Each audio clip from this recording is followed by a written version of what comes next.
भगवत गीता के त्रयोदश अध्याय की तीसरी कक्षा में सबका स्वागत है। पीछे हमने देखा कि श्री कृष्ण जी अर्जुन को ये समझा रहे हैं कि जो समष्टि और व्यष्टि का जो प्रकरण है उसको स्पष्ट कर रहे हैं कि व्यष्टि क्या है और समष्टि क्या है। और जो हमने पीछे श्लोक देखा था उसमें जो चर्चा चल रही थी वो प्रकृति का विकार क्या क्या है, तो उसके बारे में जो सांख्य दर्शन को प्रतिपादित करता हुआ श्लोक है वो श्री कृष्ण जी ने अर्जुन को बताया था। तो आज हम त्रयोदश अध्याय के छठे श्लोक से प्रारंभ कर रहे हैं। इच्छा द्वेष सुखम दुखम संघात चेतना धृतिः एतत् क्षेत्रम समासेन सविकारम उदाहृतम। इच्छा द्वेष ये न्याय दर्शन में भी आता है कि जीवात्मा के लक्षण कौन कौन से, उसमें भी आता है इच्छा द्वेष सुख दुख प्रयत्न। तो कुछ वैसा सी बात यहाँ पर आ रही है। इच्छा इच्छा हम समझते हैं डिजायर होना किसी चीज के लिए। द्वेष दुख अनुशयिरा, द्वेष होता है जब प्रतिकूल स्थिति कोई आ जाती है उसके प्रति हमें द्वेष होता है। सुख हम समझते हैं सुख अनुशयी रागः, दुख क्या है मन के प्रतिकूल होना, वो दुख है। संघात चेतना धृति, संघात शरीर के लिए शब्द आ गया। संघात के बाद क्या कह रहे, चेतना जो आत्मा और शरीर अलग अलग कर दिया। धृति धृति क्षमा दमोस्तेयम, धृति मीन्स धारण करना धैर्य। एतत् क्षेत्रम यह क्षेत्र समासेन संक्षेप से सविकारम उदाहृतम, इन विकारों सहित उदाहृतम कहा गया है। पहले बता दिया कि सृष्टि के ऐसे शरीर बना, उसमें व्यष्टि भी आ गई उसमें समष्टि भी आ गई। पहले तो फिजिकल चर्चा कर दी, अब जो है वो सूक्ष्म स्तर पे कर रहे हैं। शरीर तो फिजिकल देखने में सबके समान है, किसी में इच्छाएं ज्यादा है, किसी में द्वेष ज्यादा है, किसी में सुख ज्यादा है, किसी में दुख ज्यादा है, किसी में धैर्य बिल्कुल नहीं है, किसी में बहुत धैर्य है। तो उसी के बारे में चर्चा कर रहे हैं कि इच्छा मीन्स कोई भी वस्तु मिल जाए, कोई भी परिस्थिति मिल जाए, कोई भी पद प्रतिष्ठा मिल जाए, कोई व्यक्ति वस्तु परिस्थिति के लिए डिजायर होना, वो इच्छा हो गया। द्वेष आ गया कि कामना और अभिमान में जब बाधा आ जाती है तो हमें उससे द्वेष होता है। हमें अभी इसी टाइम हलवा चाहिए, हलवा मिल गया तो ठीक है, नहीं तो हमें द्वेष हो जाएगा। किससे द्वेष हो जाएगा? जिसने हलवा बना के नहीं दिया, और या हमारे पास साधन नहीं है, गरीबी है, हमारे घर में चीनी नहीं है, तब हमें द्वेष हो जाएगा, दुख हो जाएगा। सुखम अनुकूलता या बहुत अच्छा हमारे प्रति कुछ होने पे जो अनुभूति होती है उसको सुख कहते हैं। दुख क्या कह देते हैं कि प्रतिकूलता कुछ मिलना, विपरीत मिलना, जैसी हमारी अपेक्षा थी उसके विपरीत कुछ मिलने को दुख कह देते हैं। योग दर्शनकार भी कह देते हैं ना, दुख अनुशयी द्वेष और सुख अनुशयी रागा। सुख कहाँ मिलता है? जहां सुख मिलता है वहां फिर राग हो जाता है, जहां पर दुख मिलता है वहां द्वेष हो जाता है। तो श्री कृष्ण जी यहाँ पे दूर करने के लिए कह रहे हैं, द्वेष को भी दूर करो, दुख को भी करो, सुख को भी करो। फिर संघात कह दिया। संघात शब्द आता है शरीर के लिए। शरीर कितने तत्वों से बना है? 24 तत्वों से, जो हमने कल चर्चा की थी। सांख्य दर्शन के अनुसार जो शरीर बना है और जो पूरा संसार बना है उस वो प्रकृति की जो प्रक्रिया हमने कल देखी थी, उससे जो शरीर है वो 24 तत्वों से बना है। चेतना, प्राण शक्ति का नाम चेतना है। धृति मीन्स धारण शक्ति, उसको धारण करना, जो भी आसपास हो रहा है उसको सहन कर लेने को धृति कहा है। मनुष्य कभी अच्छी बात को धारण करता है, कभी विपरीत बात को धारण करता है। तो इन सात्विक, राजसिक और तामसिक तीन चीजें हमने पहले भी डिस्कस करी थी। आगे 18वें अध्याय में भी ये चीजें आएगी। जब सात्विकता होती है तब धैर्य बहुत होता है। जो साधु मानता है उनको जाके कुछ भी कहो उन पे कोई असर नहीं होता, लेकिन कोई राजसिक व्यक्ति हो तो एकदम अटैक करेगा कि आपने मेरे को ये बात कह कैसे दी। तो सात्विकता से धृति आती है, धारण करना, धैर्य, धीरज, जिसको हम आम भाषा में कह देते हैं। क्या कहा? एतत् क्षेत्रम समासेन सविकारम उदाहृतम। तो इदम शरीरम कह दिया, व्यष्टि के बारे में कह दिया, क्षेत्र कहा था ना, क्षेत्रज कहा था, तो दोनों चीजें यहाँ पे कह दी। इस शरीर के बारे में जो है वो संक्षेप से कह दिया गया है। इच्छा द्वेष सुख दुख प्रयत्न, जहाँ आत्मा है वहां पे ये सब चीजें रहेगी। जहाँ आत्मा नहीं होगी वहां इच्छा भी नहीं होगी, सुख भी नहीं होगा, दुख भी नहीं होगा और द्वेष भी नहीं होगा। छठा, यह सुख दुख या नफरत भी तरकीब भी, हिरद पायदारी भी तरकीब भी, ये है क्षेत्र और इनकी तब्दीलियां, इन्हीं का है ये मुक्त सरसा बयां।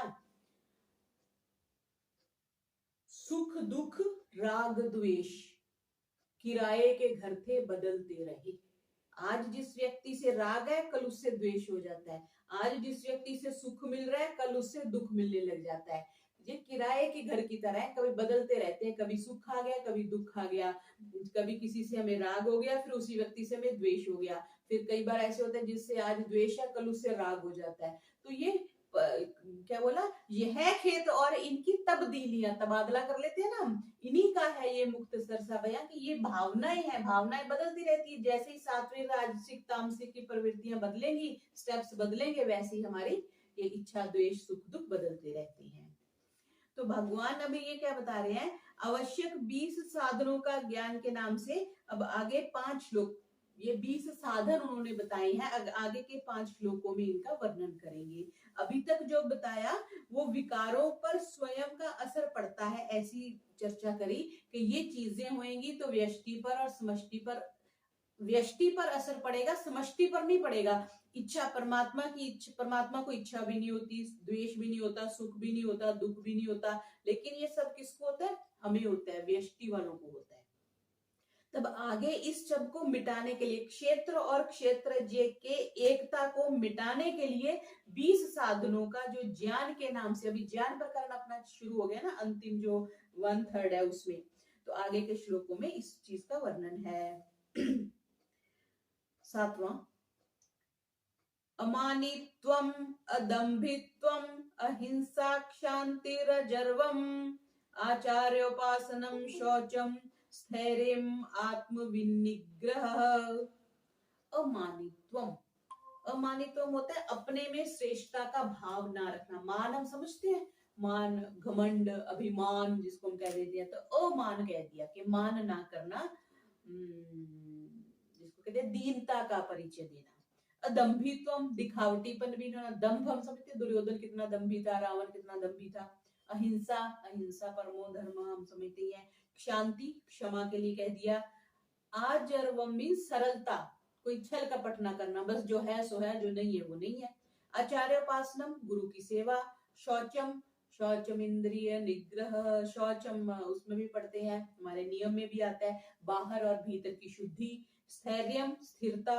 आत्मविनिग्रह, मन का वश में करना। ये क्या बता, आगे ये कंटिन्यू रहेंगे। तो इनकी परिभाषा में क्या है कि मान, मान में होता है ना अपने पद का, अपनी प्रतिष्ठा का, अपने पैसे का, अपने ज्ञान का, समाज में मैं तो ये हूँ, हर एक चीज से होता है, योग्यता से होता है, विद्या से होता है, गुणों से होता है, रिश्तेदारों से होता है, जमीन जायदाद से होता है। तो ये कह रहे हैं कि मान नहीं रखना, क्यों, सब धरा गोपाल की। जब सब कुछ परमात्मा का है तो घमंड काहेगा, किस चीज का घमंड, बुद्धि तो वो भगवान ने दी, ज्ञान तो वो भगवान ने दिया, पद दिया तो वो परमात्मा के दिए हुए साधनों से मिला, जमीन जायदाद है तो वो परमात्मा की, हमारा तो कुछ है नहीं। तो कोई मान नहीं रखना, दंभ नहीं रखना। उपाय, उपाय कह देते हैं कि जब हम खुद बड़े बन जाते हैं तब हमें श्रेष्ठ जो व्यक्ति हैं उनसे हमारी दूरी बन जाती है। इसलिए कहते हैं कि बार बार संतों के दर्शन करने के लिए जाना चाहिए। जो भी साधक हैं, जो भी बड़े गुरुजन हैं, उनके पास बार बार जाना चाहिए, तभी पता चलता है कि नहीं तो शरीर तो देखने में उनका भी ऐसे ही है, दो आंख है, दो कान है, एक नाक है, एक मुंह है, चेहरा है, चश्मा लगाते हैं, सफेद कपड़े पहनते हैं या पीले कपड़े पहनते हैं, है ना, ऐसे बैठते हैं, रोटी वो भी खाते हैं, रोटी हम भी खाते हैं, ऐसी वो सोते हैं, ऐसी हम सोते हैं। तो लगता है कि इनमें और हमारे में तो कोई डिफरेंस है ही नहीं, तो श्रद्धा नहीं होती। इसलिए बार बार उनके पास जाओ, उनके पास सीखो, कुछ ना कुछ वो बताएंगे, कुछ ना कुछ समझ में आएगा। तो उससे क्या होता है कि हमें अपना और उनका जो है वो भेद समझ में आता है। तो इसलिए यहाँ पे क्या कह दिया कि जब श्रेष्ठों के पास जाओ, जिन जो साधन में आपसे बड़े हैं, तत्वज्ञ हैं, उनका संग करें, उनसे सीखें। सभी मान प्रद आप अमानी, सभी मान के योग्य है, क्योंकि हर एक में कोई ना कोई ऐसा गुण होता है कि हम उसका सम्मान करें, लेकिन अपने आप को अमान करें। यहाँ पे ये श्री कृष्ण जी ने उपदेश दिया। अब कह रहे हैं कि अभयम, जो पीछे बात आई थी, नाति मानता, अमानित्वम को उसी तरह से हम देख सकते हैं कि तुच्छता समझना अपने आप को, कई बड़े विनम्र भाव से आते ना जी, मैं तो कुछ नहीं हूं, मैं तो तुच्छ हूं आपके सामने, ऐसी भावना के लिए कह रहे हैं। दम्भी को, दम्भ को, घमंड को नष्ट करना। फिर क्या कहा है, अहिंसा। अहिंसा हम समझते हैं किसी की भी हिंसा नहीं करना, प्राणी की, कीड़े मकोड़े की, फिजिकल तौर पर भी और मानसिक तौर पर। सबसे ज्यादा हम हिंसा करते हैं मानसिक तौर पर। ऐसे किसी को कुछ कह देंगे, उस few words makes a man's day, और कुछ किसी को कुछ कह दिया, वो सारा दिन सुलगता रहता है तुम। तो इस तरह से किसी को भी बुरा नहीं बोलना, अहिंसा हर स्तर पे, शारीरिक मानसिक दोनों तरह से इसका पालन करना। शांति होते क्षमा करना। क्षमा करना बहुत कठिन है, हम ऊपर से तो कोई सॉरी बोलते हैं, हाँ ठीक है ओके, लेकिन अंदर कोई बात नहीं बेटा, समय आने पे बताएंगे तेरे को। तो अंदर से क्षमा करना बड़ा कठिन है। तो यहाँ पे कह रहे शांति शब्द उसके लिए प्रयोग किया कि किसी दूसरे के द्वारा, हम कहते हैं ना कि आज तूने मेरे साथ बुरा किया ना, जब तेरा टाइम आएगा तब देखेंगे, या भगवान इसको देख लियो, मैं तो इससे बदला ले नहीं सकता, तुम देखियो। तो ये भावना भी नहीं रखना। ये भावना रख लिया, फिर हमने एक कनेक्शन रख लिया ना कि भगवान जब इसका टाइम आएगा ना तब मैं देखूंगा, तो ऐसी भावना का भी ना रखना। आज जब हम कह दिया सीधा सरलपन, कोई पखंडी नहीं, कोई दिखावा नहीं। आचार्योपासनम, आचार्योपासनम में आ जाता है कि गुरु की सेवा करना, उनके पास जाना, सेवा करना, जो उनकी आवश्यकताएं हैं उनको पूरा करना, ताकि उनको कमी ना रहे। मुख्यतः ऐसे होता है कि जैसे हर गुरु की आवश्यकता पैसा नहीं होती, हर गुरु की आवश्यकता सेवा नहीं होती, हर गुरु की आवश्यकता जो होती है वो भिन्न भिन्न होती है। तो पहले तो वो आवश्यकता को पहचानना, फिर उसको पूरा करना। जैसे मेरे एक गुरुजी थे, तो उनको थोड़े वृद्ध हो गए थे, तो उनको ट्रांसपोर्टेशन के लिए थोड़ी समस्या आती थी। तो उनके पास पेंशन थी और अच्छी खासी पेंशन थी, और लेकिन हमें हमें क्या मतलब, मुझे ये समझ आया कि उनको ट्रांसपोर्टेशन किया है। तो जब भी मतलब मेरे को अवसर मिलता या जब उनको आवश्यकता होती, तो मैंने अपनी बाइक लेके उनके पास चले जाना, उनको जो काम थे बैंक के जो भी करवाने, और वापस लाना। तो मुझे अब स्मरण में आता है, अच्छा कई लोग आते थे, उनको पैसे दे देंगे, वो पैसों को क्या करेंगे, जितने पैसे तुम दे रहे हो उनसे ज्यादा तो वो रख के बैठे हुए हैं। So first find out the need of the गुरु, कि उनकी जरूरत क्या है, उसको पूरा करना, ना कि बस लिफाफा पकड़ा देना, फूल माला दे देना, मिठाई का डिब्बा ले गए, फल ले गए, नो, क्योंकि वो तो वो दूसरों को देने वाले हैं, आगे पास ऑन करने वाले हैं। फिर एक आता है कि गुरु के साथ एक कनेक्शन जोड़ना, वो भी सेवा होती है। जैसे कोई भी हमें समस्या आती है, तब हम स्मरण करते हैं। स्मरण एक, ये वैसे तो भक्ति में आता है, नवदा भक्ति में भी आता है स्मरण। तो गुरु का स्मरण करना तो अपने आप, या तो स्वप्न में आके, या ध्यान में आके, या वैसी एक वृत्ति के तौर पर आके आपकी समस्याओं का हल करती है। तो साधना की ऊंची स्थिति के लिए कहा कि आचार्य उपासना, ये एक श्री कृष्ण जी कह रहे हैं। इसमें इसकी बहुत अधिक व्याख्या हो सकती है, पर मुख्यतः मैंने यही बताने का प्रयास किया इसमें कि जो उनकी आवश्यकता है उसको पूरा करना, पहले आवश्यकता को फाइंड आउट करना। फिर शौचम स्थैर्यम, स्थिरता का रहना, चंचलता का नहीं होना। आज तो साधना कर ली, 10 दिन छोड़ दी, फिर 4 दिन कर ली, फिर छोड़ दी। स्थिरता, लगातार, नैरंतर्यम। आत्म विनिग्रह, यह आत्मा नाम जो है मन का है, अपने मन को कंट्रोल में करना, जो चाहिए, कितना चाहिए, कब चाहिए, उसके अनुकूल ढल जाना, संकल्प बन जाना। संकल्प में भी 2 चीजें होती है, या राग होता है या द्वेष होता है। तो उस चीज को समझ लेना कि दर्पण में दृश्य तो दिखता है, पर कोई दृश्य चिपकता नहीं है। ऐसे ही संसार में सब कुछ दिखता है पर मिलता नहीं है। उसका जो एक सूक्ष्म भाव से कुछ सुख मिल जाता है या कुछ दुख मिल जाता है, वरना वो वस्तु तो हमेशा हमारे से अलग ही तो रहती है। अगर शरीर में भी चलेगी, सपोज हमने किसी चीज को, बर्फी खा भी ली, बर्फी का सुख ही तो लिया, बर्फी तो 5 भौतिक शरीर में चली गई, और जब शरीर को जलाएंगे तो शरीर तो नष्ट हो गया। तो हमारे पास क्या गया, हमारे अंदर कुछ नहीं जाता, सिर्फ अनुभूति जाती है। तो यहाँ पे ये कह रहे हैं कि मन का इसलिए नियंत्रण में करना कि ज्यादा कुछ फूफा, जिसको देसी भाषा में कह देते हैं, करने की जरूरत नहीं है। चाहे वो नमक ज्यादा हो जाए, चाहे नमक कम हो जाए, चाहे मीठा ज्यादा हो, मीठा कम हो, कोई अंदर ज्यादा फर्क पड़ने वाला नहीं है। तो ऐसी स्थिरता रखनी चाहिए। श्री कृष्ण जी अर्जुन को ये बात बता रहे हैं। मैं करता हूं अब ज्ञान के गुण शुमार, ये है रास्ती हल्म अफो इनकसार, अहिंसा भी और खिदमत उस्ताद की, दिली पुख्तगी जब्त पाकीज़गी। पाकीज़गी हम समझते हैं, पाकीज़ा पिक्चर देखी थी ना, पाकीज़ा मीन्स पवित्र, पवित्रता कह सकते हैं यहाँ पे, पाकीज़गी। ये हमारा 7वां हुआ। 8वां, अब भगवान ने क्षेत्र के साथ जो एक संबंध बना लिया, शरीर का शरीर के साथ, समष्टि का परमात्मा के साथ जो एक संबंध बना लिया, उसको तोड़ने के लिए ज्ञान के जो साधन है उसके बारे में चर्चा अगले श्लोक में कर रहे हैं। इंद्रियार्थेषु वैराग्यम अनअहंकार एव च जन्म मृत्यु जरा व्याधि दुख दोष अनुदर्शनम। इंद्रियार्थेषु, इंद्रियों और अर्थ का इसकी जो विस्तृत चर्चा है वो न्याय दर्शन में मिलती है। इंद्रियों के विषयों में वैराग्यम, सारी जो संसार है ना, ये जो इतना बड़ा दिख रहा है हमें, खाने की, पीने की, सूंघने की, स्पर्श करने की, देखने की, सुनने की, ही तो सारे विषय है। छठा विषय तो कोई है ही नहीं, छठा विषय तो परमात्मा ही है। अगर हमें समझ में आ जाए और हमें ये समझ में आ जाए कि पकड़ना कैसे है उसको, हमें जब पता होती है कान से सुनना है ना, तो हम कान पास लेके जाते हैं, या कई बार किसी की आवाज नहीं आ रही होती तो हम बंद कमरे में आ जाते हैं कि हमें उसकी आवाज ठीक से सुनाई दे। हमें अर्थ का पता होना और इंद्रिया ने जिसको ग्रहण करना है उसका पता होना, जब कनेक्शन उन चीजों में हो जाता है तो क्या कह रहे हैं कि उन इंद्रियों में और अर्थों में वैराग्य होना। ज्यादा सुनने की लालसा नहीं होनी, ज्यादा देखने की लालसा नहीं करनी, ज्यादा खाने की, ज्यादा स्पर्श करने की, ज्यादा सूंघने की, उनसे वैराग्य हो जाना, उनसे हट जाना। अना अहंकार, अहंकार का भी ना होना, घमंड जिसको पीछे कह दिया। जन्म मृत्यु जरा व्याधि दुख दोष अनुदर्शनम।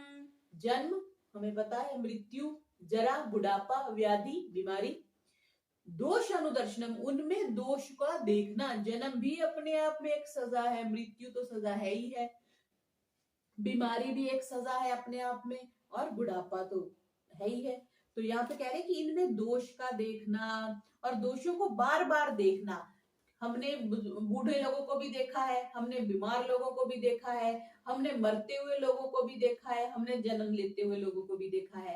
अब तक हमने वो दूसरों का देखा, अब अपना वो देखेंगे तभी उससे वैराग्य होगा।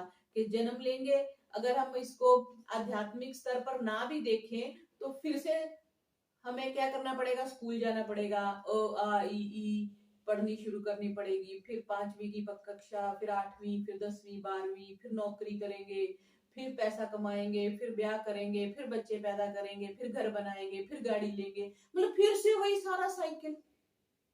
फिर बूढ़े, फिर बीमार हो जाएंगे, फिर बूढ़े हो जाएंगे, फिर मर जाएंगे, फिर से पैदा होएंगे। मतलब ये थोड़ा अगर अपने आप में हम चिंतन करेंगे तो बाय डिफॉल्ट ही हमारे में वैराग्य हो जाएगा। हम ज्यादा परेशान कब होते हैं, हम संडे को रिलैक्स होते हैं, क्यों? क्योंकि संडे हमें ऑफिस नहीं जाना, बाकी 5 दिन या 6 दिन जितना भी 6 डेज ए वीक है या 5 डेज ए वीक है, तो हमारा एक ही शेड्यूल बना होता है, उठो भागो फटाफट रेडी हो, ऑफिस जाओ, ऑफिस से वापस आओ, फिर घर संभालो, फिर खाना खाओ, फिर सो जाओ, फिर उठो, फिर वही काम करो।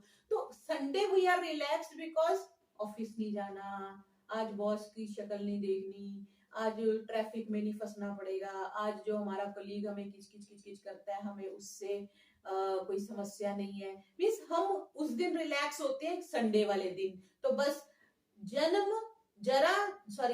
मृत्यु जरा और व्याधि से संडे हमें चाहिए, बस इसको ऐसे समझ सकते हैं। अनअहंकार, अहंकार करने की कोई जरूरत ही नहीं है क्या जिसका अहंकार करे। ये श्वास अंदर गई बाहर नहीं आई, सारी कहानी खत्म, इतनी सी सारी कहानी है। तो वैराग्य अपने आप ही होना चाहिए, अहंकार करने की कोई बात ही नहीं है, मैं ये मैं वो कुछ नहीं, मैं सर्वगतः परमात्मा सब जगह है ऐसा महसूस करना। तो अपने आप ही द्वेष खत्म हो जाते हैं, राग खत्म हो जाते हैं। आनंद, सत्य चित्त आनंद, परमात्मा के लिए सत्य चित्त आनंद की बात कही गई है। तो जन्म मृत्यु जरा व्याधि दुख दोष अनुदर्शनम। जैसे बच्चा पैदा होता है, बच्चे का हमें पता ही है, वो पेट में जाना, फिर जन्म होना, फिर सारे पूरी तरह से परतंत्र रहना।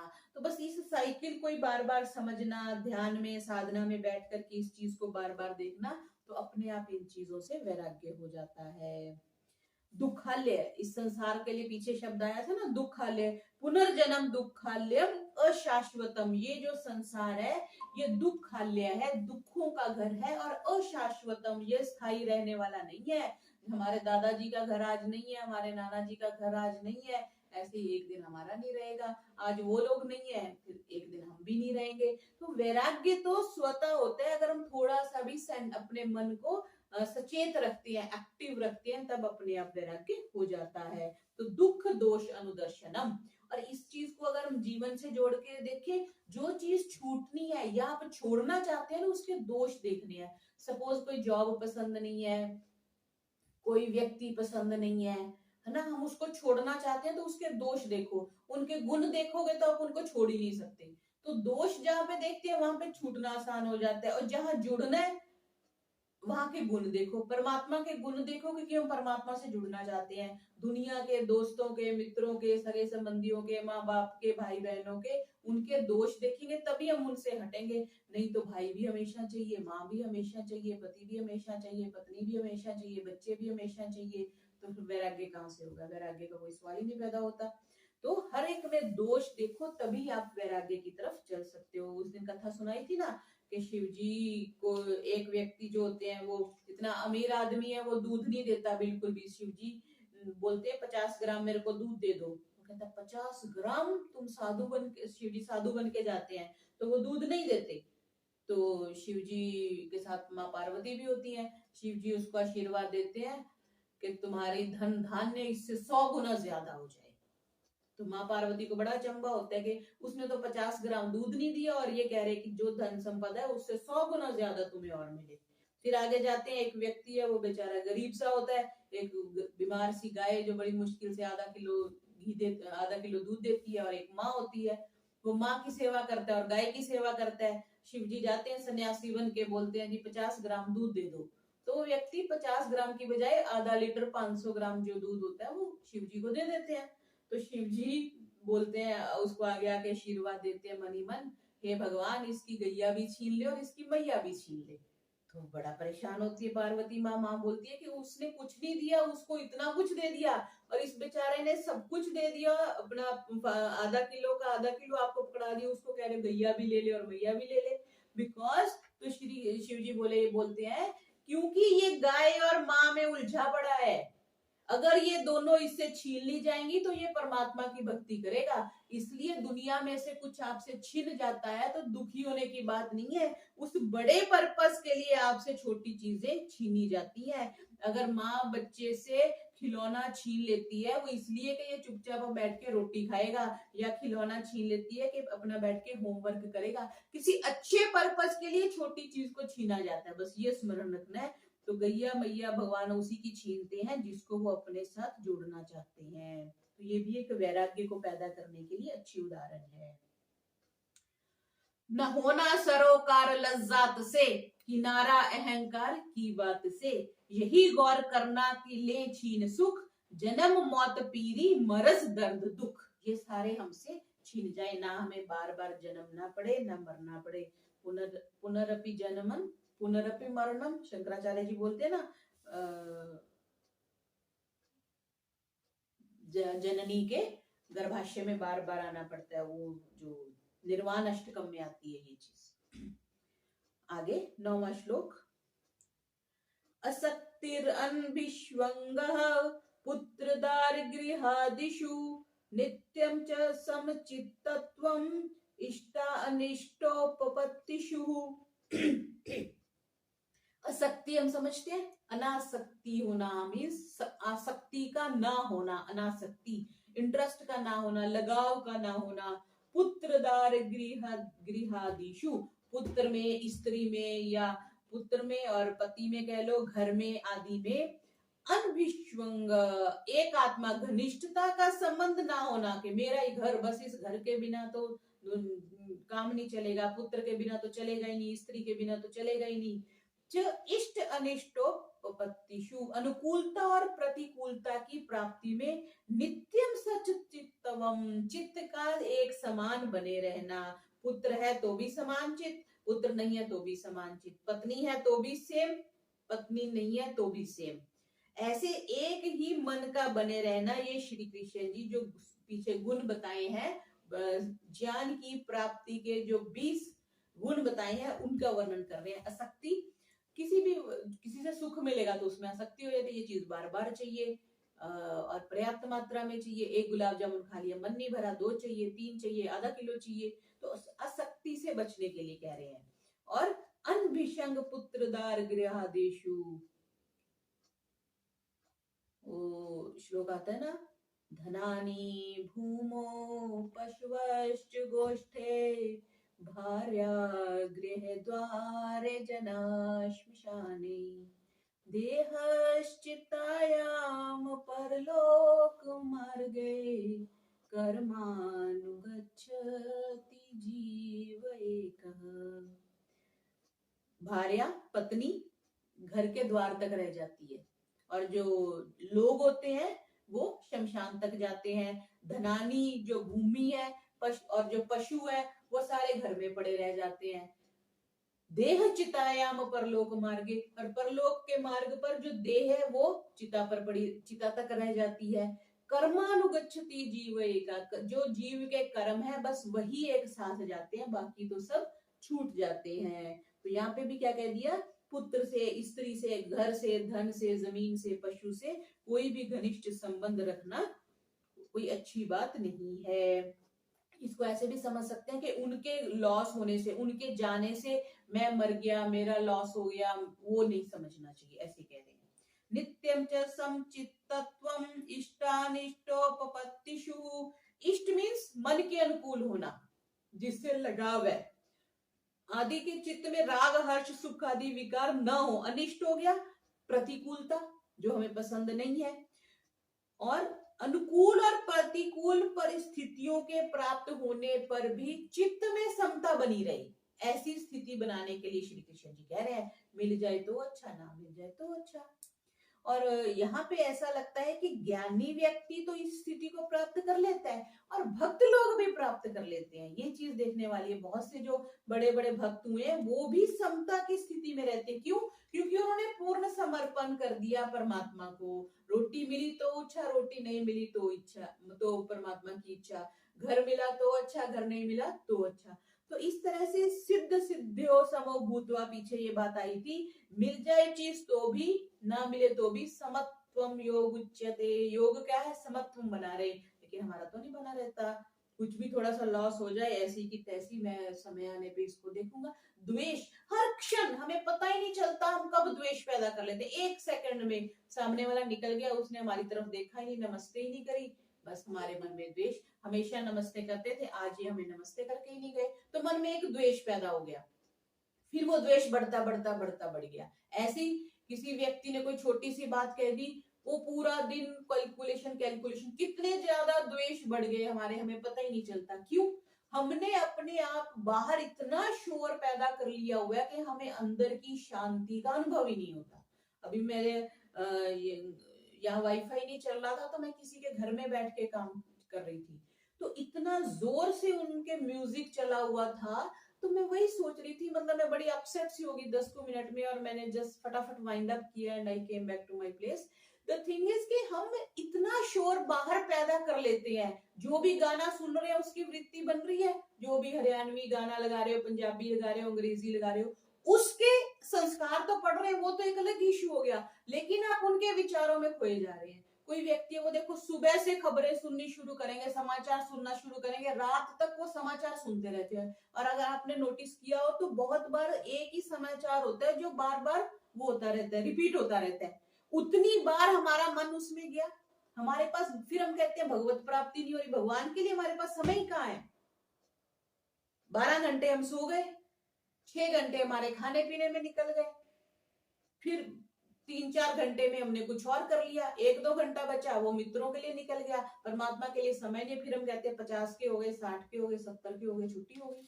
हमने परमात्मा के लिए समय निकालने का कभी प्रयास ही नहीं किया। तो उसके लिए हम समय निकालते हैं जिससे हमारा प्रेम है। अभी दोस्त आ जाए ना, हम क्लास छोड़ के फटाफट दोस्त से बात करने लग जाएंगे। क्यों? क्योंकि दोस्त हमारे लिए इंपॉर्टेंट है, लेकिन हमारे लिए परमात्मा कभी इंपॉर्टेंट हुआ ही नहीं। हमारे लिए गाने इंपॉर्टेंट है, हमारे लिए टीवी इंपॉर्टेंट है, हमारे लिए व्हाट्सएप इंपॉर्टेंट है, हमारे लिए फेसबुक इंपॉर्टेंट है, बिकॉज हमने उस चीज में लाभ देखा। परमात्मा में हमें लाभ नहीं दिख रहा, बिकॉज परमात्मा अप्रत्यक्ष है, पर्दे के पीछे रह के वो सब कुछ कर रहा है। वो कठपुतलियों का खेल है ना, पथिक जी का भजन भी है कि कठपुतलियों की तरह वो सारे संसार को नचा रहा है पर नजर नहीं आ रहा, वो धागे उसके हमें नजर ही नहीं आ रहे। और अगर बड़ा अच्छा सा ज्ञान का चश्मा हम लगा लेंगे तब वो उंगलियों से बंधे हुए धागे हमें नजर आएंगे, फिर हमें समझ आएगा कि सामने वाला हमारे से ऐसा बिहेव क्यों कर रहा है।